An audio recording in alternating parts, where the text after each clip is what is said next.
ang katong tarpaulin.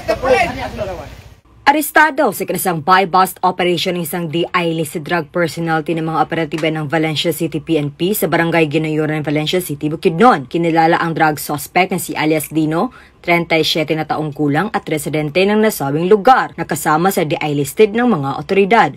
Sa buy-bust operation ay nakumpiska sa drug suspect ang 5 pakete na hinihilalang shabu na may bigat na 1.2 na gramo ng mga operatiba ng Valencia City Police Station.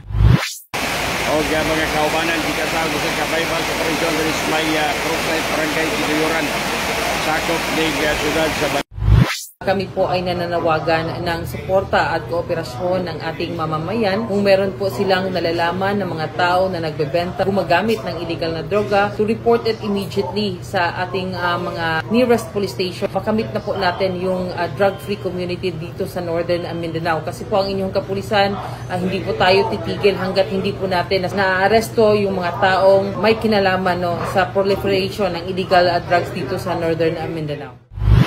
Pasinsa mo nga medyo grabe kasaba mga igsoon tungkol kay ang tingog sa sen nanilong may nagkilid tindahan. Nahaharap ang suspect sa kasong paglabag sa Republic Act 9165 o Comprehensive Dangerous Drugs Act of 2002. Mula dito sa Police Regional Office 10, ako ang Police News Network Correspondent Patuluman K. Francisco, alagad na batas, tagataguyod ng balitang pulis.